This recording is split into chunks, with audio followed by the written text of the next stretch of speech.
अरे लोटन कहाँ चल गई ले यार। चलो फोन लगाओ तभी।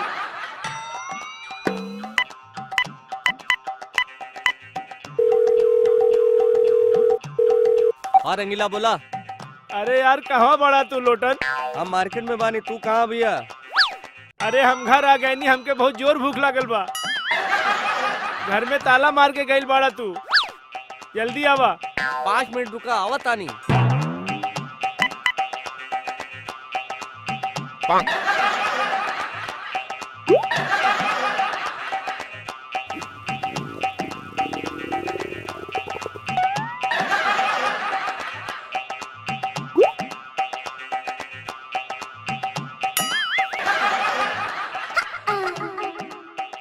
रंगीला जी का भइल? रउआ बाहर काहे बैठल बानी? अरे लोटन कहूँ गइल बा बाहर, चाबी ओकरे पास बा। अच्छा जी, और खाना हो गइल? बस लोटा नौते होई, खा ले। यानी रउआ भूखे बैठल बानी? रुकी हम अभी लेके आवत तानी। अरे सुनी सुनी, अरे यार ये लोटन कहाँ चल गइल। भूख बर्दाश्त नइखे होते यार, और ये श्वेता तो और ही भूख लगा देली।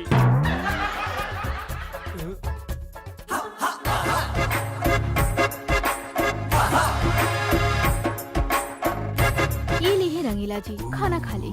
अरे लेकिन वकीन कुछ ना, पहले रउआ खाना खा ली, बाद में बात कल जाए।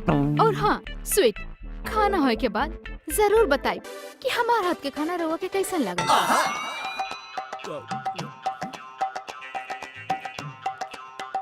आहा, हाँ?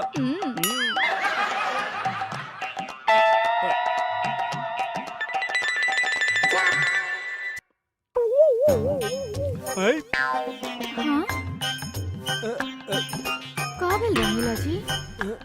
चावल में कंकर ना चुने लू का? हमारी चूना नहीं ना, वो कहना आजकल हर चीज में मिलावट बा। तू का बोला ताड़ू? सच बोला था नहीं रंगीला जी, मुझे गांव के बनिया बा ना, एक नंबर के चोर बा। चावल में पत्थर मिलावेला, जीरा में बालू मिलावेला, और काली मिर्च में तो पपीता के बीज मिलावेला।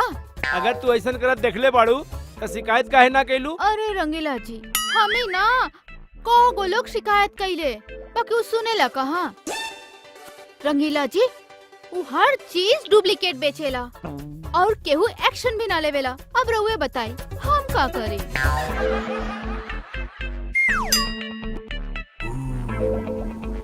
आप तो खाना बहुत अच्छा बनैले बाड़ू। थैंक यू रंगीला जी, रउआ के हमारा हाथ के खाना अच्छा लगा। रंगीला जी फिर कबो खाना खाए के मन करी तो हमरा के जरूर बताई। हाँ हाँ जरूर बोलब। हम अपना हाथ से रउआ खातिर खाना जरूर बना के लेके आई। जरूर जरूर लइहा।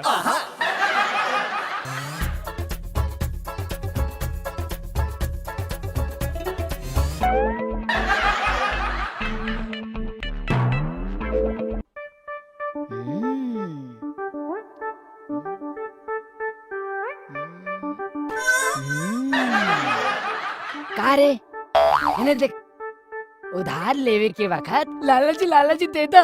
हमारा के देखते ही मुँह छिपात हुआ। नालायक, शर्म नहीं क्या हुआ? चला पैसा लावा उधार के। अरे लाला जी, काम धाम कुछ न चला था। हम थोड़ा काम धाम कर ली तो राउर पैसा चुका दे। राउर टेंशन ना ली। काहे के टेंशन? हमके चाही तो चाही पैसा, बुझले? अरे दे दे लाला। का भाई लोटन? अरे यार ये बनिया एक तो डुप्लीकेट माल बेचा था, ऊपर से पैसा का प्रेशर देता। पैसा देता कहाँ पिला के दे यार। काम धाम कुछ चलत नहीं खे। काम धाम हो जाए तो पैसा दे देवे कर। ऊपर से नकली माल बेचा था। उधारी बेचेला और दाल में, आटा में, चावल में कंकर पत्थर मिलावेला। तोहरा के तो सजा मिले के ही चाहिए। है आजे मिली तो के सजा। अरे जो तो हमके सजा देबा? हाँ लाला के। रुक जो, फोन ना निकाल, हाथ अंदर रखा। तू लाला के सजा देबा? उधार ले बाड़ा तो तोहरा से तो पैसा हम लेके रह, बुझले? तू दोनों के तो हम देख ले। पुलिस थाने बुलाए तोहरा के, पैसा लेके जा। लोटन हम अब वही ओके करम के सजा दिलावतानी।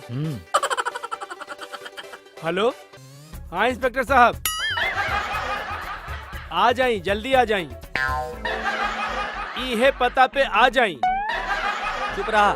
चला थाने चला, सब पता चल जाए। बहुत चीज किला पब्लिक के। आज बनिए के दुकान पे इतना भीड़ काहे लागल बा? अच्छा भाई, बुरा काम के बुरा नतीजा। सब पता रंगीला चल जी, बनिया के दुकान पे हाँ। आज पुलिस इंस्पेक्टर चलो, छापा तुझे डले बताओ बड़े। मैं। हाँ, ये काम जे भी कैले बा क्या बहुत रहा? अच्छा कैले बा। बहुत दूर किला पब्लिक के तू। चला थाने चला। ना ना ना, हम कुछ ना कहनी। अरे रंगीला बाबू, हाँ जी। धन्यवाद धन्यवाद। हाँ। रउआ के एक शिकायत के वजह से मुजरिम पकड़ल गई। अगर रउआ लोग जागरूक ना होई बा, शिकायत ना करबा तो हम लोग कैसे पकड़ब? सुनी इंस्पेक्टर साहब, एकरा जैसन चोर उचक्का के कड़ी से कड़ी सजा मिले के चाहिए। बिल्कुल बिल्कुल जरूर मिली। अरे चला चला चला चला। देख ले तोरा के, देख ले। अरे ओकरा ना छोड़ा, छोड़ तू तोरा ये अपन काम रोज- रहुआ कैनी। हाँ हाँ, हम ही कहनी।